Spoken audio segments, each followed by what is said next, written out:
प्रेम मोहब्बत के बात एकदम सलील भाषा में।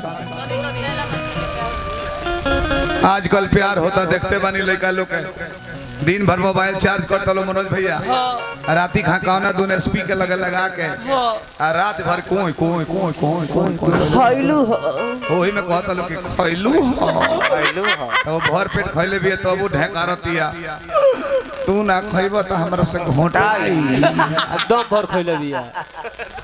एही में बेचैनी में रहता लो। प्यार लैला मजनू कर रहे कि लैला के मारो तो मजनू पर चिन्हा हो जाओ। मजनू के डांड पर कोड़ा समाज को मिलबे रे तो लैला पर चिन्हा हो जाओ। एगो ऊ लैला मजनू कैसा रहे, एगो ए बेरा के लैला मजनू। लैला कहियो फाइट खा गइल बड़ी, मजनू जानते हैं कि पिटाइल बड़ी मुंह पर की मूड़ी पर। प्यार जिस्म का मिले नहीं है, दिल से फील किया जाता है लोग। जरूर नहीं है कि लड़का का लड़की से प्यार हो, कहो तो लड़का लड़का से प्रेम करे ले कि घर द्वार सब छोड़ दी। हमरा तो भाई ऐसा ने प्रेमिका बाड़ी एगो 3 घंटा इंतजार करा के मिले खाती आई। कितना देर इंतजार करेबू लंगड़ प्रेमी के खड़ा भाई भाई गोल फलेरिया नियर फूल गइल बा, जूता निकल के बिगा गइल बा, कहां तो हम जानते नहीं। कहां रहलू हो? अरे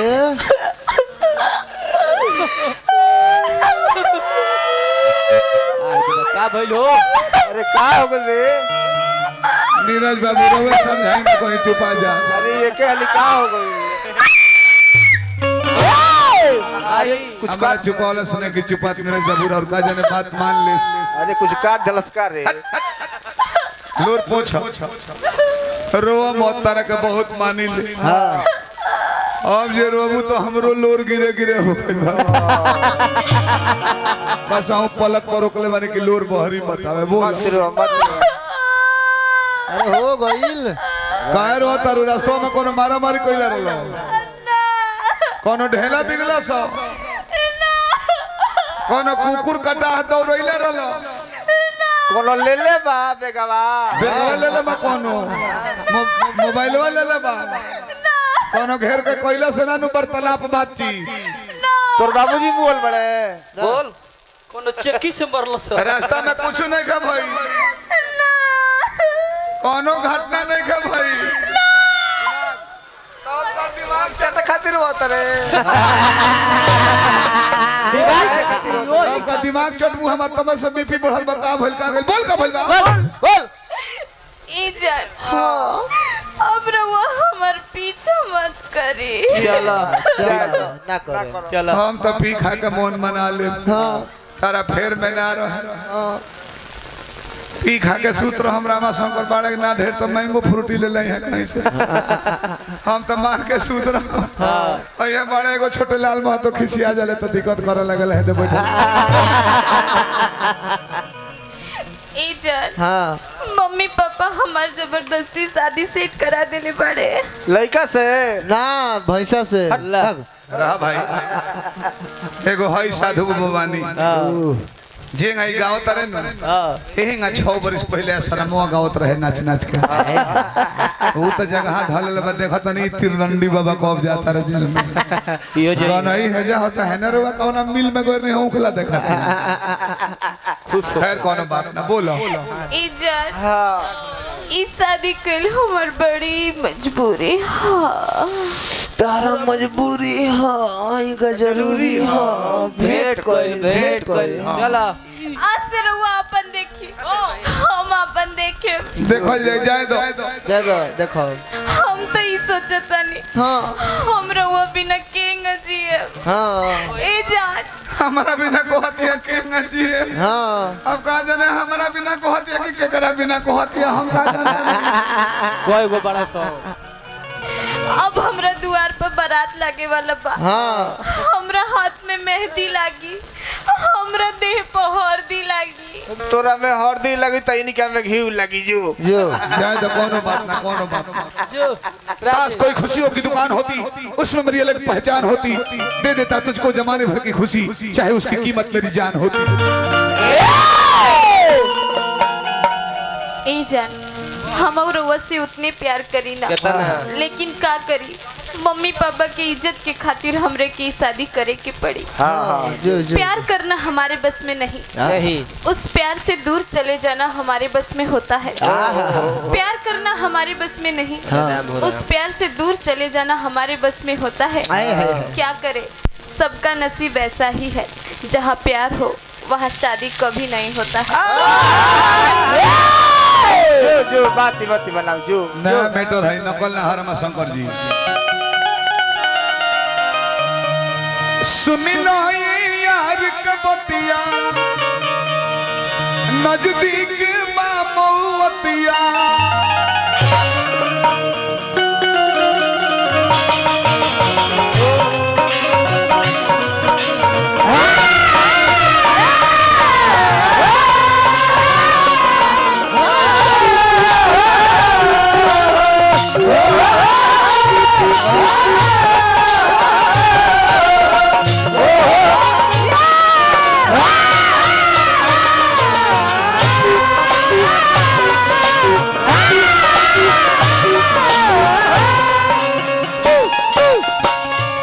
व्यास है रमा शंकर जी जे जगह चीन के गोनई गावे दुआर के गोनई दोसरे होले गांव से बहरी के अठजाम भइल बा गांव भर के चंदा से दोसरे होले जगह ना चिन्हलु व्यास ना हो।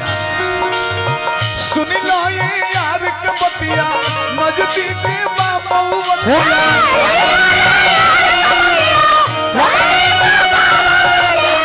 बिटू बाबा ई जनी पूछा जान कबले बा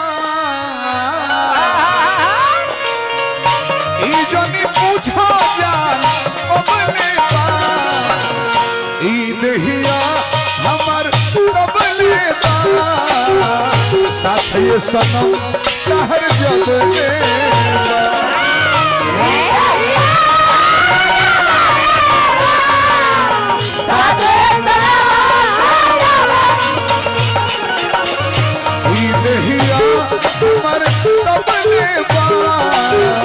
साथ ये सनम कहर जबले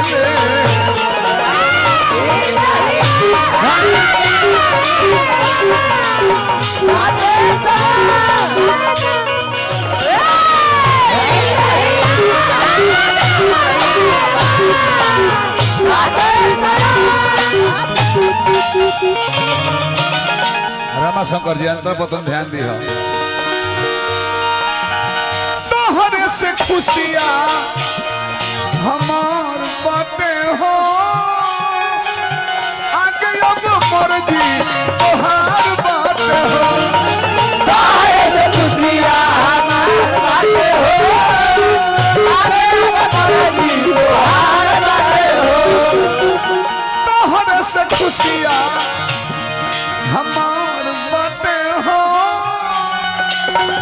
आगे अब मर्जी तोहार बातें हो तोहरे से खुशियाँ हमार बातें हो आगे अब मर्जी तोहार बातें हो इश्क तोहर अनमोल और सब लेवा इश्क तोहर अनमोल सब लेवा ई दहिया हमर तब लेवा साथ ये सनम कहर जबले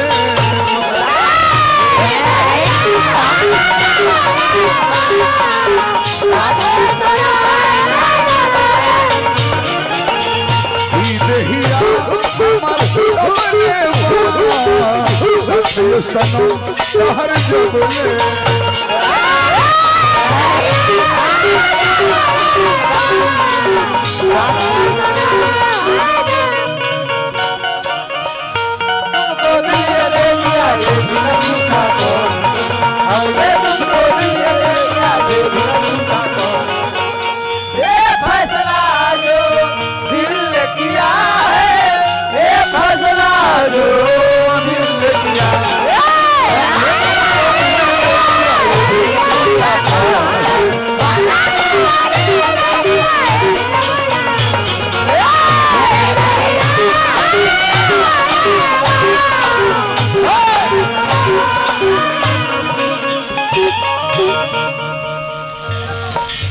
हजारों हजार पुरस्कार भेल हमरा मनोज भैया के साला साहब लुटौनी हमरों को पुरस्कार देनी रानियों को पुरस्कार लुटौनी भोला दानी बनौले रही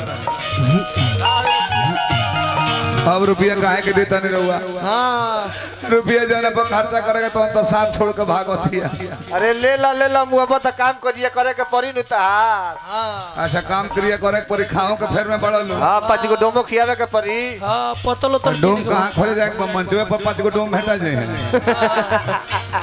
अब कहने कहने भेटे हम बताइब ना का जने में भेटा जा खाना खाए के फेर में लगल पड़ल हाँ रवा सब खाई खाई कौनो बात ना हम फेरा में मानी कि चलावे के ना पड़े हाँ खड़े खाड़ी बफर सिस्टम हो जाओ अपना से मांग मांग के खाए के रही हो खड़े खड़े लिट्टी बा भोला बाबा बनी सही कहो ऐसा नहीं बनी भोला बाबा अरे बाबा तने आई हमने के मंच पर वारी महाराज दोनों ब्यासों राजपूत राजपूत के द्वार पर बनी ब्राह्मण के हार्दिक स्वागत भाई तने आई मंच पर भोला बाबा तने आ जाए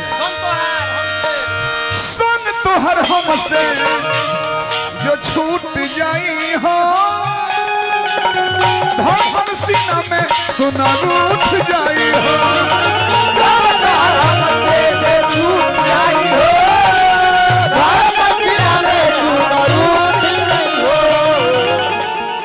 गरखा से बानी भोला बाबा संगीत के बहुत बड़ प्रेमी हैं हमरो के 1000 रुपया देहनी रानियों के देहनी 500 रुपया हार्दिक अभिनंदन बाबा के गोला हमनी के बाकी लग गई संग तोहर हमसे जो छूट जाई हो धड़कन सीना में सुना रूठ जाई हो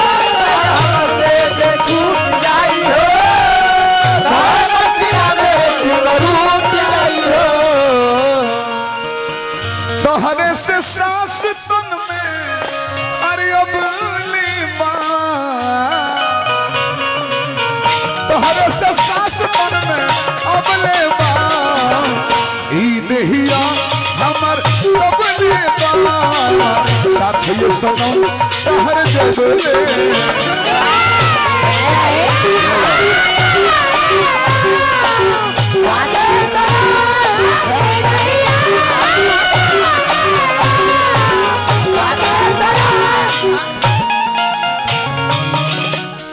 रानी हो और बिंद खानी के हुलो भना करी कोई बनी हम तवन सब ना करी और बिंद खानी के हुलो भना करी कोई बनी हम सब ना करी हीरो एजेंसी मितेश सिंह जी बसंतपुर से फिर पुरस्कार देने 200 रुपया हार्दिक प्रणाम करते हैं जा भोला दानी बनौले और बिंद खानी के हुलो भना करी कोइला बनी हम तवन सब ना करी और बिंद खानी के हुलो भना करी कोइला बनी हम तवन सब ना करी सनेह सोनू संग दिल पढ़ के अरे रोबले